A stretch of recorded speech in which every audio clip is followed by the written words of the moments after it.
Good afternoon meeting, Wednesday, March 30th. Can we have a roll call, please? Just as a reminder to all who are in attendance, this meeting is being live streamed and recorded on the county's YouTube page. Calling the roll, Ms. Simon, Here. Ms. Turner, Here. Mr. Jones, Here. Mr. Shrine. Mr. Shrine is absent at the moment. Ms. Stevens. Ms. Stevens. Present. Okay, Ms. Stevens is here. There is a quorum. We'd also like the record to reflect that Councilmember Miller is in attendance. Thank you. Do we have any public comment? No, Madam Chair, no one is signed in. So we have minutes from March 16th. Can I have a motion to approve those minutes? So moved. Second. All in favor? Okay, we're going to move on to matters referred to committee, and I'm going to go out of order. We're first going to address the Resolution 2022-0078. Resolution number 2022-0078, authorizing an amendment to contract number 2259 with Educational Service Center of Northeast Ohio for fiscal agent services for the Families and Schools Together program. Good afternoon. Good afternoon, Kathleen Johnson from Family and Children First Council and also from the DCAP office. This is a contract amendment for Families and Schools Together program with the Educational Services Center. This is for our FAST program, and we contract with the Educational Services Center to be our fiscal agent. They process over 200 checks per year. There's 2 sessions, one in the spring and one in the fall. So because they have the relationships with the schools, we pay them a minimum fee of like $30,000 per contract year to process the checks. There are 16 members per site, and they're in Cleveland, East Cleveland, Cleveland Heights, and in Parma. We have 14 sites total. So it's over 200 checks that get processed each year, and they have a quicker turnaround time than our own accounting department does. So we monitor what is spent. We have a contract with the FAST National Office that flows through the Educational Services Center. So we monitor everything that is spent. We get receipts. And the program is for a parent engagement program to help keep parents engaged with the schools and their children. Thank you. Any questions, committee? Council President Jones? Thank you. Ms. Johnson, when you said the checks, what are the checks actually for, and who are they going to? So the checks pay for supplies to the schools. They get $1,600 per session. So the schools pay for the supplies include, like, we pay for meals. The families get a meal once a week, and that's to help build the parent engagement. They have a box or a gift basket every week, so that pays for those. And they build what's called a box or a supply box. So they go, but they're very strict on how much they spend. They go to like the dollar store or Walmart. They're not buying extravagant things with the gift boxes that they have. And they build like toys that they play with the children. It's called Kids Time, where the parents have one-on-one time with the youth to help build their relationships with their children. And then the meal time, the youth are helping to help prepare the meal, sit down and have a dinner with their parents. So we help pay for those meals. And then the team members are paid a stipend. And then the trainers, we have 6 trainers here in Cuyahoga County. It is a SAMHSA program. I'm sorry, I have my mask on, so it's hard for me to breathe and talk, so I apologize. So it's a SAMHSA training program. So it's been in existence here in Cuyahoga County, I think, since 2008. So they get training every 3 years, and they have to be certified. So we do pay the trainers a stipend for each site that they participate in and they run. So they go out to each site every 3 weeks to make sure that they're following the model, fidelity to the model for each site that they go to. So they split the sites up. Because it's 14 sites, they might run at least, at minimum, 2 sites per session. So, and then we pay the team members. So there's 2 parent partners, there's 2 school partners, and 2 community partners. So that's where you get the 6 team members per site. So is the purpose of to incentivize parents to participate in their children in school? Well, not so much well, keep them engaged in the program. So this is targeted towards the parents who don't, who might not be doing that well in school. Okay.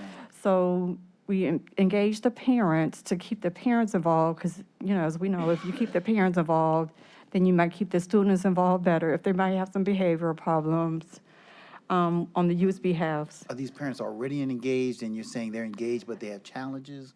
Or is this again an incentivizing to get them to participate because they're currently not participating? Or So is there a difference? It could be both.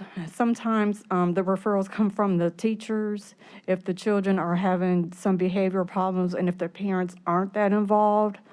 It's typically not the parent who does show up for activities, who does show up for parent-teacher conferences. It's typically those parents who may not be participating that much in school programs, but they would not be turned away if they are participating in the programs. We generally target the third graders in Cuyahoga County, but across the nation, each city chooses what their target population would be. So these are first, second ring. Is Cleveland involved? Cleveland is involved. We have 2 schools in Cleveland. We have 7 schools currently that are in Parma. We have 2 in Cleveland Heights, and we have East Cleveland. How many parents or children are you served with? It depends on each district. We generally have to have at least 6 families for a session to be deemed successful, according to Fast National, but those family sizes could vary. You could have one family who has 7 family members, or you could have one family group that has 4 family members. It just depends, but whatever the family size, we service that family. How many families have you served overall over the course? Is this the first time this contract has happened, or is this? No. We've had this contract for, if I've been at FCFC going on 12 years, it's been in existence for at least the 12 years I've been there, and for, I want to say, since 2008. Give me a sense of how many families you serve over the course of a contract. Up until the pandemic, we were serving over, I want to say, at least 250. 250? Yes, per year. But that's probably a lowball number, sir. I would have to, and I didn't think to bring that number. I apologize. I could get you that information though, for sure. Thank you.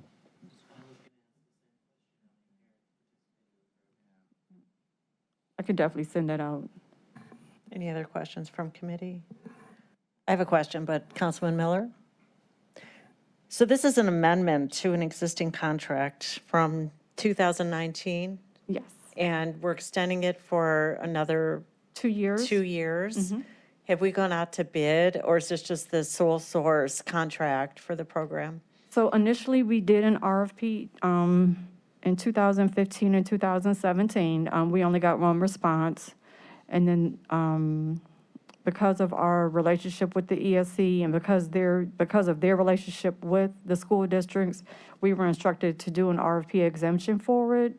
So that's why we chose to stick with the RFP exemption. So if we need to do an RFP, we can, but when we have done it in the past, there weren't many responders to the bid at all. I anticipated that would be the answer. That's why I asked if it was basically a Okay. sole source. Why are we extending and not getting a new contract? And what's the price differential with the amendment, if anything? So the price was reduced by $100,000 per year. And I'm sorry, what was the other question? I'm sorry, I didn't. So it's not a new contract, we're just No. keep extending. Is that We the plan? extended it. We did extend it just because of the sake of time, because I was trying to hurry up and get it in so it would not be late, but we had a system problem. So we can do a new contract, and if we need to bid it out, we can. If not, we can just do a new contract, because we hit that 3-year mark with the system, so we could do a new contract after the 2023. After contracts. 23? Yes, Yeah. ma'am. I mean, it makes sense to extend, and it is behind, right? When did the other contract expire? 12/31/21, and Yes. you've been extending the Yes. terms? Mm-hmm. And now we're just ratifying that? Yes. Okay. I'm okay with that. It looks like we probably should consider a suspension because it's retroactive. I would request a second reading suspension, yes. Does the committee have any objection to a suspension for that reason? No, I guess our president walked out, but we can still have a, there's three of us, right? right, exactly, a We got a motion. quorum. I move that we move forward with this amendment to the contract and do it with the suspension. Second. Okay, all in favor? Aye. Any opposed? Okay, thank you. So we'll Thank see you you. back, I All right. guess, Okay. at the end of the year, right? Thank you. Okay, next item is 2022-0073. Resolution number 2022-0073, making an award on requisition number 7494 to Gold Sustainable Energy in the amount not to exceed $800,000 for consulting services for utility microgrid development and design, commencing upon signature of all parties for a period of 2 years. Thank you. Okay, Director Foley. Thanks, Chairwoman Simon. Mike Foley from the Department of Sustainability. We are here for the engineering consultant contract for the first set of county utility microgrid projects. Just as a reminder, Council passed legislation in September to create, within the Public Works Department, the authority to do public utility work and specifically start out on commercial industrial microgrid districts. Microgrid districts, as you may recall, are geographic districts that keep power flowing when the larger electrical grid goes down by using backup battery systems, on-site energy production or generation like rooftop solar or fuel cells, and then sophisticated switchgear and electrical control systems. Our goal is to put out an RFP for a developer who would finance, build out, operate, maintain, and insure these microgrids districts under a concession agreement with the county. And in order to accurately describe our needs to the developer operator community, we need the help of an engineering consultant to do initial design work in up to 4 initial microgrid districts in the county, which is what this contract is for today. We recommend and request that the committee support our choice of hiring Go Sustainable for a 2-year contract in the amount of $800,000 to help design these first set of microgrid districts, as well as help with the oversight during the initial stages of build-out and operations. We chose Go after going through an RFQ process in which 8 firms from across the country bid to become our utility consultant. The RFQ process from the county involved staff from the Public Works Department, the Department of Development, and the Department of Sustainability. The committee chose Go due to their combination of talented internal engineers, but also because they have a team of experts they've assembled to help develop the project, ranging from specialized electrical engineers to energy pricing experts to federal regulatory experts. So they've got a really good team they've assembled to help us kind of work through all the intricacies that we'll need to work through. Go also has extensive knowledge of Ohio energy policy and has a deep relationship with the Ohio Manufacturers Association, which we think will help us as we wind through all the work that needs to be done working with local industrial firms. We additionally request that the committee pass this contract today on a second reading suspension in order to have Go working for us as soon as possible. Opportunities for federal dollars have already been made available through a large economic development agency grant through the Build Back Better program, but there are also more on their way coming soon from the Department of Energy. And just so you know, as part of the EDA Build Back Better grant, we worked with Magnet, the local manufacturing consortium, and applied for $6 million for microgrid district work in Euclid and Brooklyn as part of a larger $50 to $60 million grant that Magnet made on behalf of the region. And there was over 530 applications for this money. And you can get between $50 and $75 million. We made it through the first round of that, which has whittled it down now to about 60 applications. We're the only application from the state of Ohio, and we think we've got a good shot at receiving this money. As part of that first round choice, there was money made available to Magnet, and because they knew we were working with Go, or when we were going to bring Go to Utah hire, for us to hire, they brought them on to help us with kind of developing this first set of microgrid districts in Euclid and Brooklyn. So we think that that application has gone in now for the second round money, and we're going to be receiving questions and inquiries from the EDA really soon, we think, to start vetting through those proposals. So it's one of the reasons why we want to hire Go as soon as possible.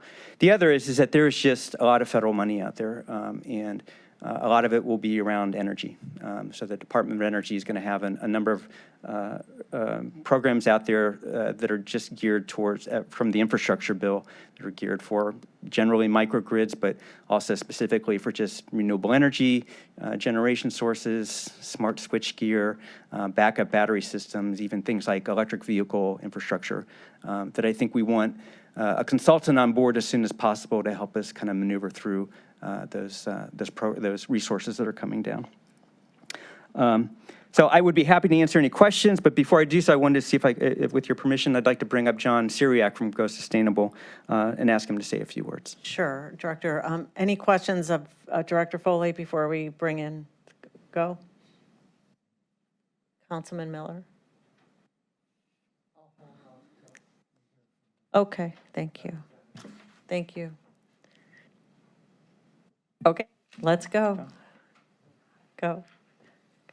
Good afternoon, Chair Simon, members of the committee. Thanks for the opportunity to introduce myself today. I'm John Syriak with Go Sustainable Energy. I'm the CEO and founder.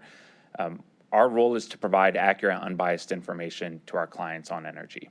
We work with energy-using customers. This includes manufacturers, healthcare systems, municipal cities, universities, Fortune 500 and 100 companies, but even local Main Street businesses.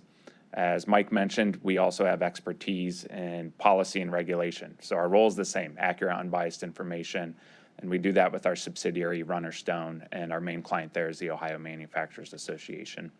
We also have work experience in the utility sector. So we currently work with 3 of Ohio's 5 largest municipal electric distribution companies, where we help them integrate distributed energy resources, customer programming, other emerging technologies like storage. And in that role, we need to understand the business model of the utility, how they are serving their community and customers, and also how that is funded so that you minimize or do not have impact on the rest of the tax or ratepayer base.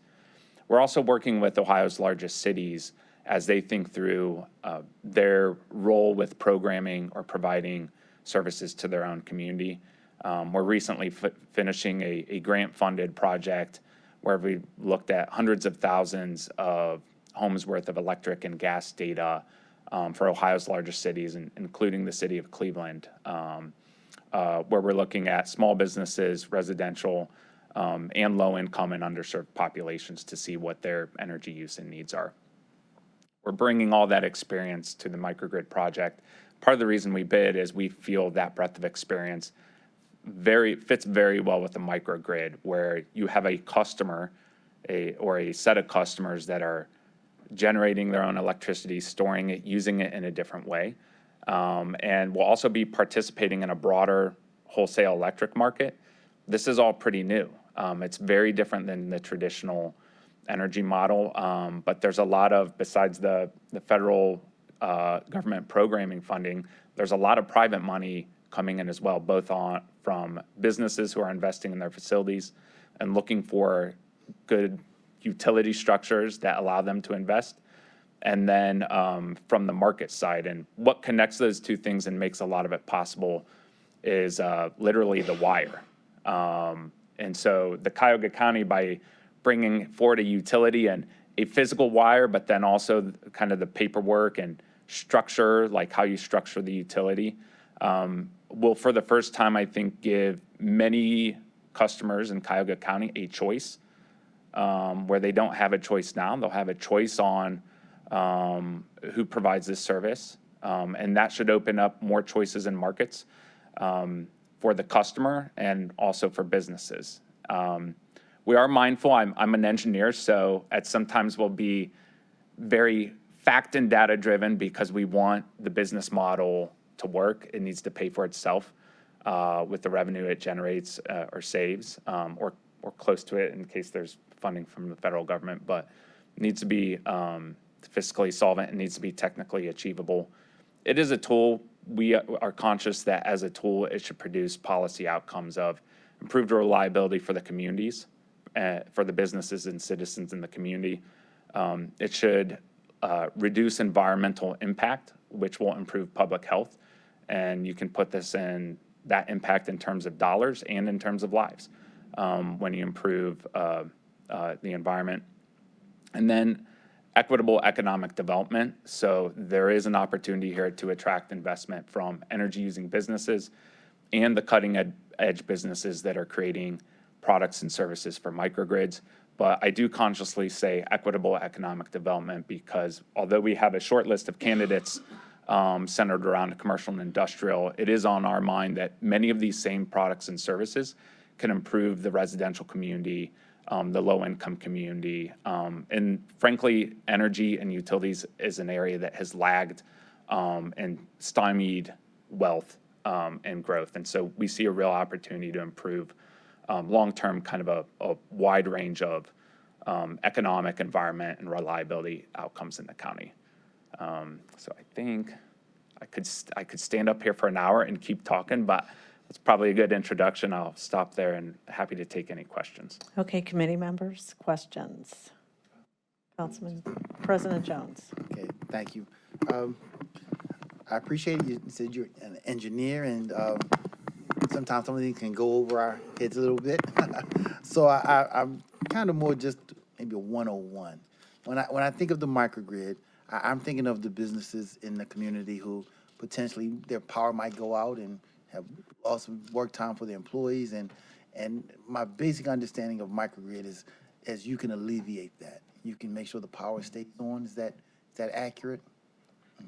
Yeah, no, yeah, 101, that's absolutely right. The grids will be connected to the larger grid most of the time and interacting with it. But this is the idea is when the power goes out, you want that facility to still be operating for some period of time. Okay. And as our consultant, you would help us to find customers or educate? Help me to understand the role that as a consultant you would pay, obviously not to exceed $800,000. What your role is in that aspect? Yeah, there's a couple things we'll do. One is with our candidate list, we'll be vetting that and also looking for other candidates where, essentially you're replacing the utility bill payment of a customer with a payment to the microgrid. So ideally, we'd like that to be neutral or even some savings unless there's a higher quality reliability and the customer wants to pay for it. But then that needs to pay for all the equipment that's going in, and it should also cover some of the overhead and administrative costs, which would be our costs. So we'll be looking at the overall economic model of specific microgrid projects and the overall microgrid utility to make sure there's enough money coming in to cover the costs. Education will also be a role. We expect we'll need to talk with many of the customers. This is new, and so customers are likely to have a lot of questions and skepticism. That's okay. That's fine. We need to listen to them and answer their questions. That's part of the process. And then another part of our role will be helping identify good candidates. We have a lot of skills and previous knowledge where we can come in and we may say to Mike in the sustainability office, hey, here's someone over here, a customer over here that would really like what you're offering and is interested in switching. And so where we see that, we'll make those recommendations. Okay. So you would help us identify a developer who can build a microgrid, offer to the companies here that they're going to have reliable electricity, and hopefully it's the same price they would have paid to CEI or Cleveland Public Power or something like that. If I could just add, so there's a lot of work that needs to be done just to, draw out, where you put a backup battery in a building, right? How much roof space you have to put how many solar panels on it, what kind of switchgear control systems are in the building and where it goes. So we've got a team of engineers who will help do that. Where we draw our own distribution lines that tap into the larger transmission grid. So there's a need for just that basic engineering skill, just so that when we put this out to bid for developers to bid on, it's kind of an apples to apples comparison about what they're bidding on. We've got a good ability to choose who the right developer is. Mike, do you have committed businesses in this community so far who says it's here, we're signing up, or are they waiting to see if our price comes in lower than CEI or something like that? Council President, so we've got, for this first magnet grant, we had a number of businesses who signed up and said, hey, we're really interested in this. We've got power outage problems already. We had a business in Euclid that they lost equipment because they didn't have power outage, they had power spike problems. So power came, they didn't have a consistent flow of electricity. They lost a $5,000 piece of equipment, and the workforce who was working in that had to go home for the day. So we've got companies that have indicated interest. That look, they're going to wait until they see what the actual price is before we sign it. But based on kind of the modeling we've done, we think we can come in at minimally around where they're at right now, and hopefully, as John said, lower. And obviously, Can I just there should be some value in it. So even if it's a little more, they have to make a decision.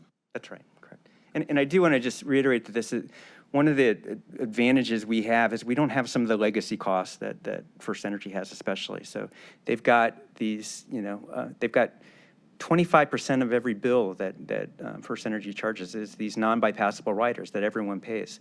Because we're not subject to the Public Utility Commission oversight or rules, we're not subject to those non-bypassable riders, and it gives us some flexibility when we're factoring in, solar panels or backup battery into kind of that overall environment of what the customer pays for their bill. So we've got some delta there to play around with. Plus, we're not out to make a profit, right? This is to provide a service to customers in the region. That's interesting. I'm just thinking of my own bill. I've looked at it and I've seen, what is this adjustment fee that's greater than my actual utility fee? So you can remove all of those things, huh? All right. Well, I appreciate that. My last question, and then I'll let it go. When you came in and when you initially educated us on microgrid, you brought in the Naval Yard in Philadelphia, and of the many good things they said, one thing I did catch was that they said they didn't actually have a microgrid at that time. They had a smart grid. So my thought was, well, I'm trying to understand microgrid, and I just heard you say you don't actually have a microgrid, you have a smart grid.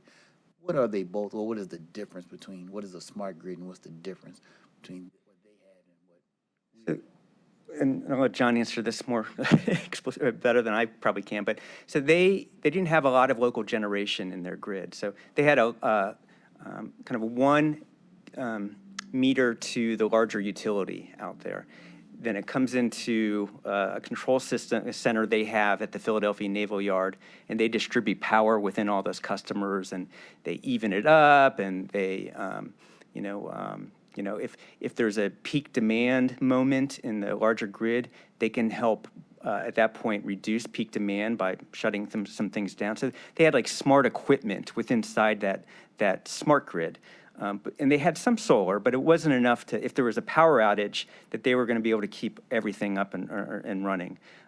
So what we're Control surges like spikes or something? So they could, even out control surges, things like that. So it was a smarter kind of control system atmosphere within that grid, which they bragged about and were able to use as an economic development attractor, to be honest with you. So, hey, we're not going to, you're going to have more even electricity. We're going to be able to help you with your power savings, with your power costs. We can, when there's these peak moments and that the cost of electricity is a lot higher, we can shave that off for you and help reduce your costs. So that was kind of the smart grid mentality. But if there was a larger transmission grid outage, they wouldn't have the ability within that smart grid to keep power up inside the Philadelphia Navy Yard. And the problem is when you ask that question, hey, who else out there has done this kind of in the large world? It's been college campuses, some military bases.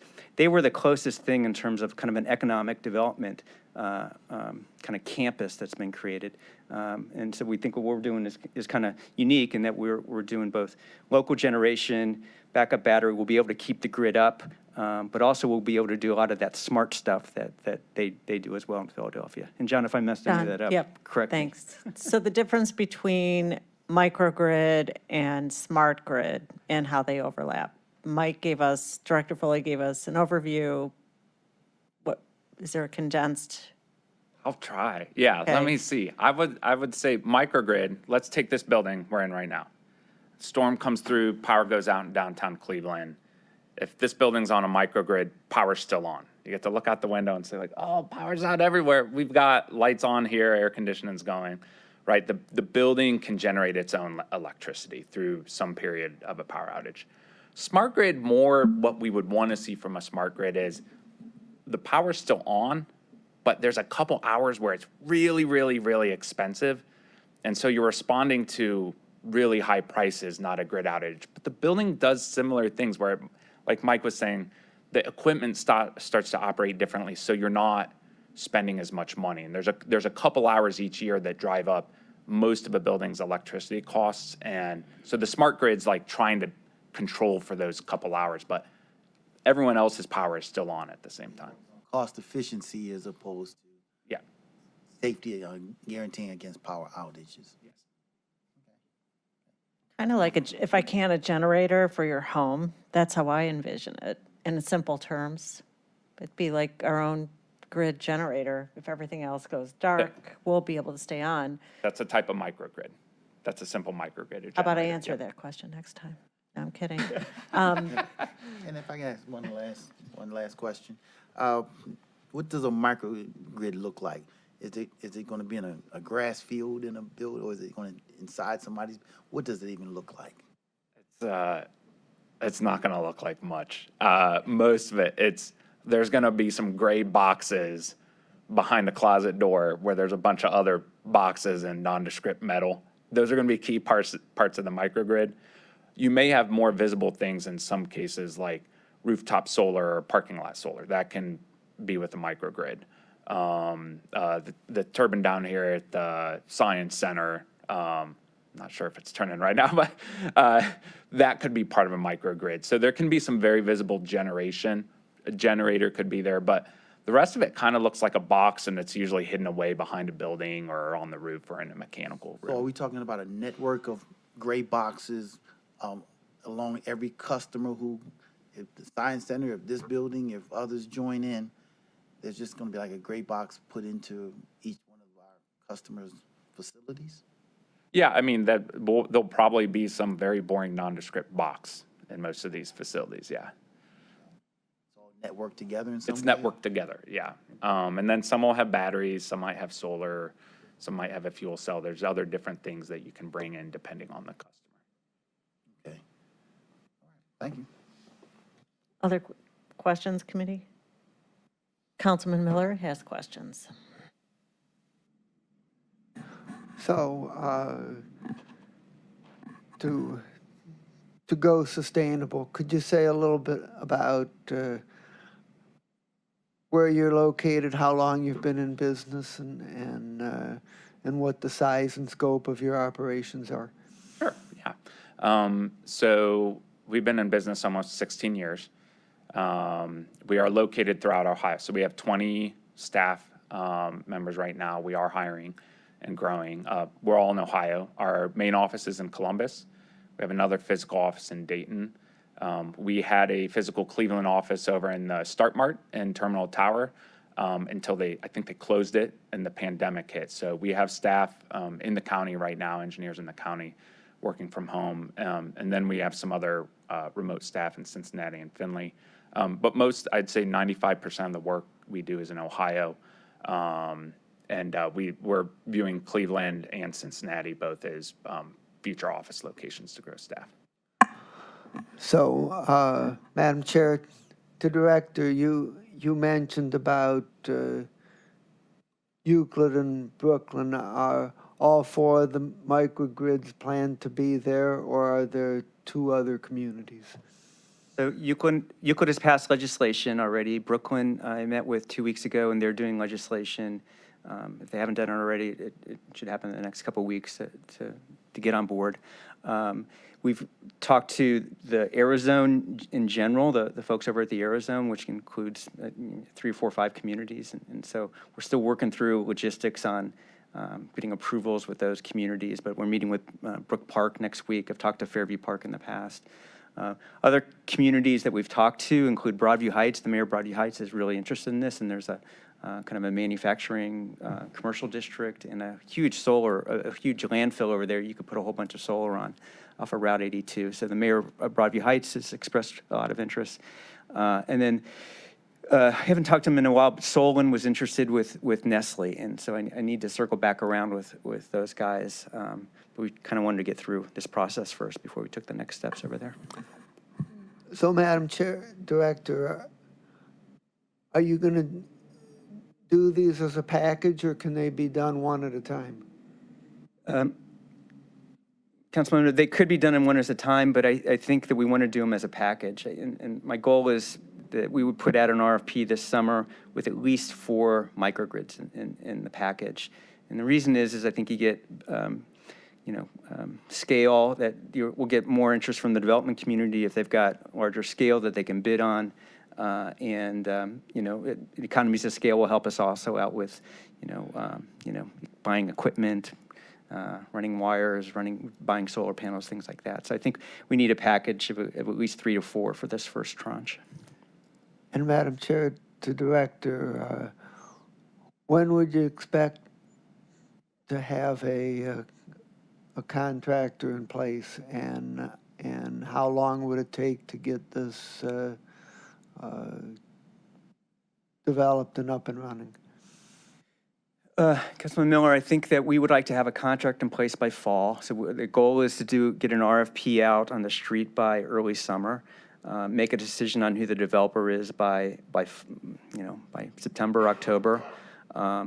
Depending on kind of the size and scale of these microgrid districts, I'd like to have construction done on some part of it, by the end of the year. I don't know what that looks like. Maybe there's some, ribbon cutting or something like that. But it may take a year or two in order to get, 3 microgrid districts up and operating. So from the time we hire the developer. Thank you. Director Foley, are you still outreaching to different communities other than those you just mentioned to see if they would want to be engaged in this project? Not thoroughly yet. I mean, I really have wanted to kind of get through this EDA application process and get John and Go Sustainable on board. We are going to be doing more outreach. I've talked to the Mayors and Managers Association. Whenever, I'm at NOACA and I'll see mayors at NOACA and, say, hey, you guys ought to think about this, right? So, but outside of that, I haven't done a specific push to all 59 communities. But it's out there to mayors and managers. Correct. Right? Mm-hmm. Yes. Okay. Security, how would this microgrid, can you speak to security, national security threats, and how this might, thwart or, sustain those attacks? A microgrid. Yeah.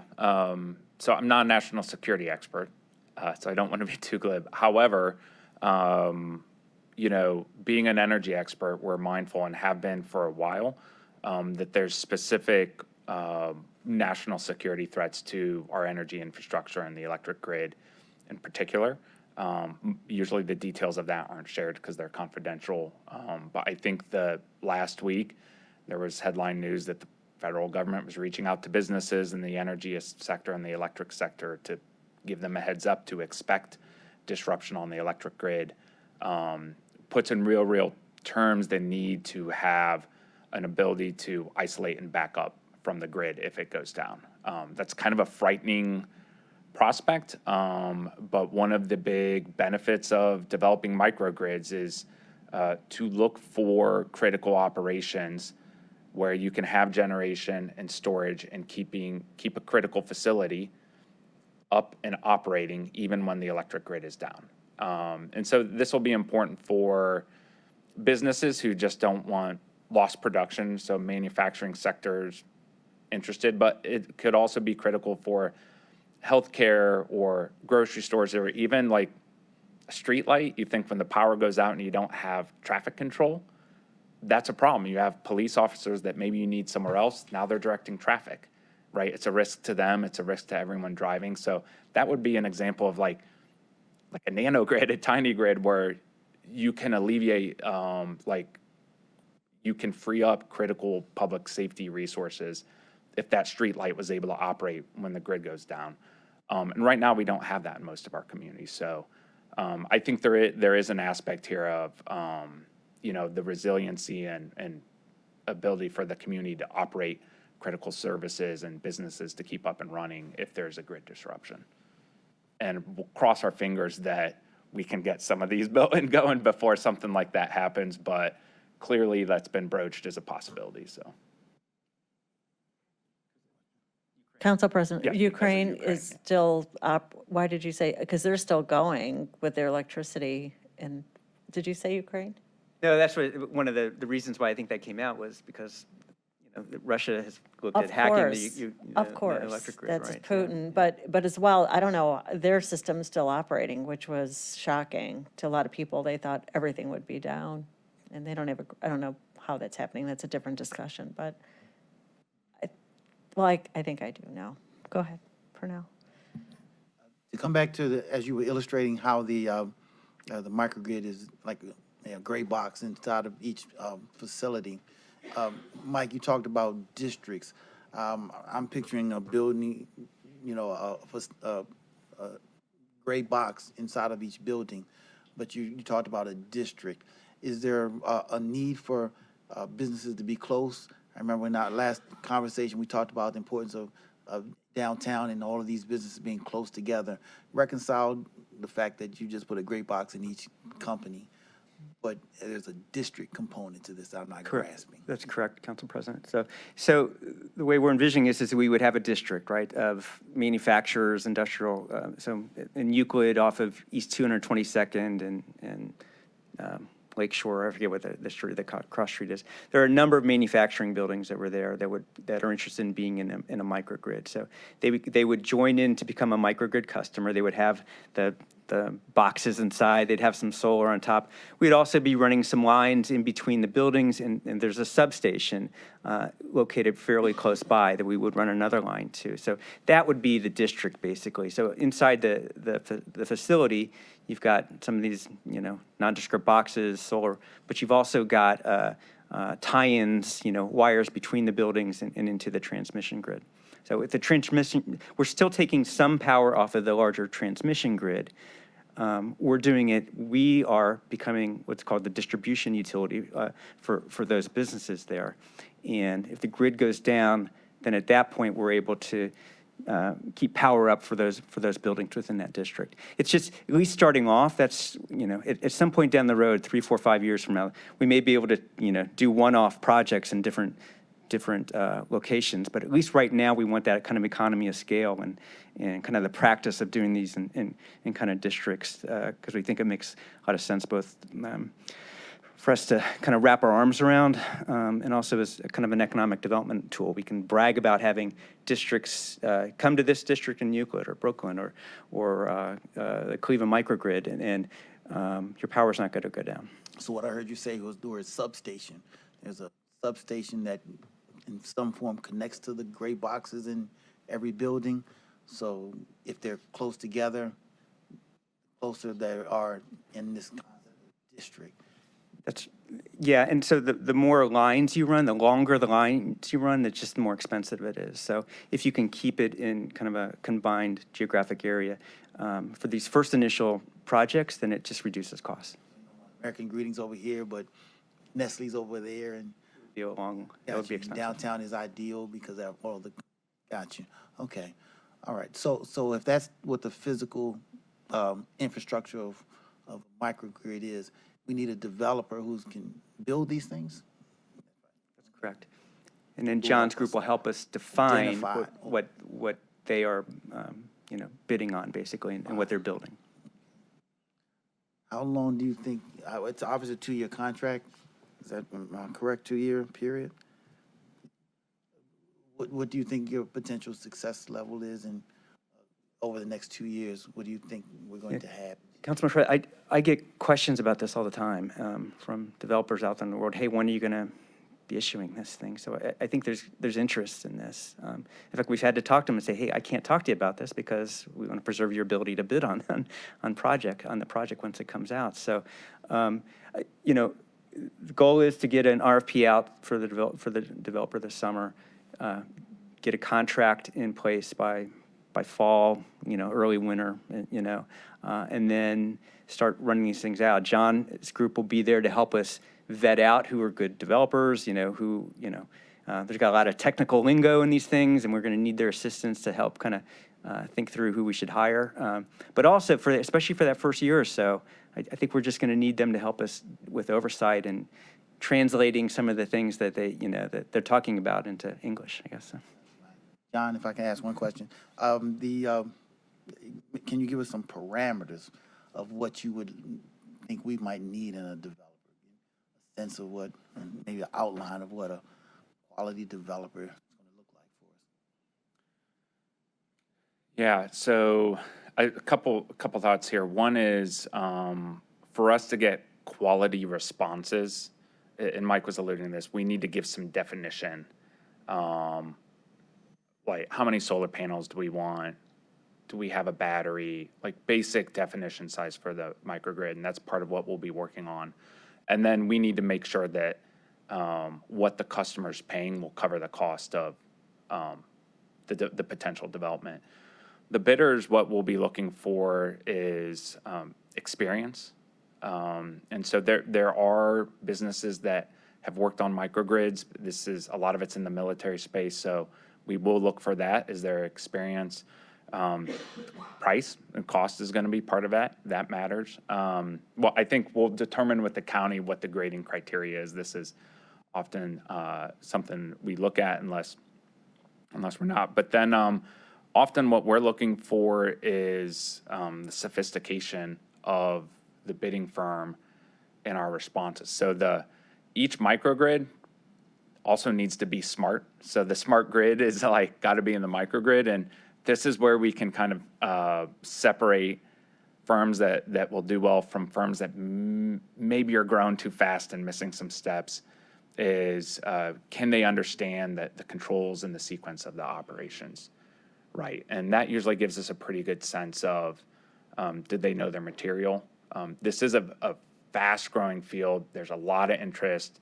There's a lot of private funds and federal funds, but because of that, some of the responses we're going to get are going to be from unqualified shops or firms that maybe haven't, you know, crossed all their T's and dotted all their I's. So that's the sort of thing we look for to check the competency of the bidding firm.